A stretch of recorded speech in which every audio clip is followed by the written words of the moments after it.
If you had the chance to send a message to your younger self, what would you say? That's the huge question at the heart of this explainer. We're diving into the play Drying Ink by Tom Erb, and it is a fascinating story that really gets into the true cost of ambition and that constant struggle to balance a successful career with, a happy life. And the story kicks off with this. Talk about a hook. It's this chilling, super mysterious message. It's like a warning shot fired across time. And right away, you know this is going to be a story about regret, second chances, and the serious weight of our day-to-day choices. But who sent it, and why?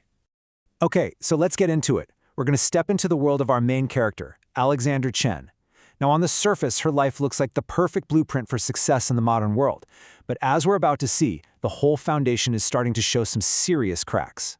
So, meet Alexandra. She is a total rising star. Super smart, super driven, a tech executive who's going places. But behind that focused, I've got it all together exterior, she is just completely exhausted, overworked, and is really starting to question if this path she's fighting so hard for is even the right one. And this slide, wow, it just lays out her conflict perfectly. On one side, you have the executive. She's all in on this huge Meridian project, working past 10 p.m. pretty much every night. But on the other side, her relationship with her husband, James, is completely falling apart. He feels neglected, plans are always getting canceled, and that family photo on her desk, it's literally buried under a pile of work. It's that classic tug of war between work and life.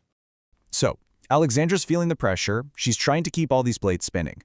And this right here is where the story takes this sharp, fascinating, and completely impossible turn.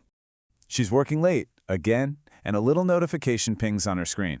It's an email, but it's not from her boss or anyone on her team. No, the sender's address is one that she knows better than anyone. But at the same time, it's totally impossible. Can you just imagine getting that message? At first, she just laughs it off, thinks it's got to be some elaborate prank or spam. Her finger is literally hovering over the delete button, but then the email starts offering proof. And this is the moment the impossible becomes terrifyingly real. The email lists these little secrets that absolutely no one could know. It mentions the jade earrings her mom gave her, and the fact that she almost lost one down the sink just last week, a private moment she never told a soul. It even knows classified details about her top-secret work project. Suddenly, her disbelief just shatters. This is not a prank. And this is the gut punch. This is the core message from her future self. It's this desperate, desperate plea from a 60-year-old woman who is just haunted by her choices. It's not just friendly advice, it's a giant, flashing warning sign. A roadmap of regret that she's trying to save her younger self from following. Now, this warning from the future, it doesn't just hang there in the abstract. Oh no. It is immediately put to the test in the most direct, most painful way you can imagine, forcing Alexandra to a really critical crossroads. And to really get the weight of this choice, you have to understand the project. Meridian isn't just about climbing the corporate ladder. The play makes it clear this is a chance to actually revolutionize clean energy, to make a real difference in the world. So the stakes here, they're not just personal, they're global. And then, future Alexandra reveals the single most devastating mistake she ever made. This is the specific, heartbreaking moment that sealed her lonely future.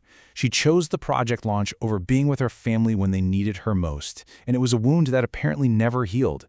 And guess what? Present Alexandra is about to face that exact same dilemma. So here it is, the turning point. The hypothetical warning becomes terrifyingly real. James's dad has taken a turn for the worse, and that critical project kickoff, it's scheduled for the exact same weekend. What does she do? Does she walk right into the same trap her future self warned her about? So she's faced with this impossible choice, the one that broke her future self. And Alexandra does something really unexpected. She refuses to just pick between A and B. Instead, she carves out a third path. And here's exactly how she does it. It's pretty brilliant. In this super tense call with her boss, Diane, she takes 3 huge, decisive steps. First, she rejects the crazy, unsustainable plan and actually proposes a smarter one. Second, she just states her priority, point blank, I am leaving for a family emergency. And third, she completely redefines the terms, committing to lead the project from a distance. She's not choosing, she's integrating. And this line right here, this is basically her declaration of independence. She's saying it to her boss, but she's also saying it to that lonely future she was warned about. It's such a powerful statement that success doesn't have to equal sacrifice. She's rejecting that old broken model that her future self was a victim of.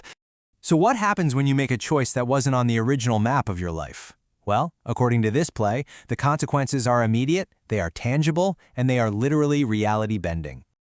This is where things get really cool on stage. The moment Alexandra makes this brand new choice, the play's stage directions say that the set, the physical world around her, literally starts to transform, as if the timeline itself is shifting and rewriting in real time.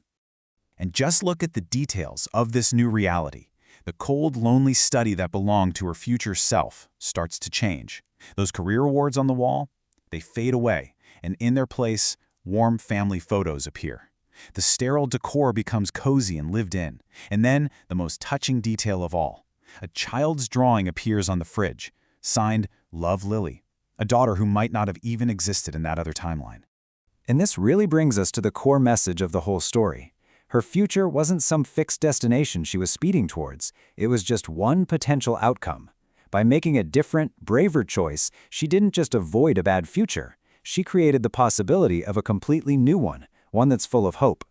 This is the ultimate message of the play, and it's delivered by both versions of Alexandra as their worlds sort of converge and rewrite. It's just this incredibly powerful reminder that we have agency. The ink on our future is never really dry. We're the ones holding the pen. And that leaves us with this final, really provocative thought. The play gives Alexandra this kind of supernatural sneak peek at her future regrets, right? But we don't get that luxury. So it kind of turns the question back on us and asks us to think, if we could really see the long-term impact of our small, daily decisions, working that extra hour, skipping that family dinner, what choices would we start making differently, right now, today?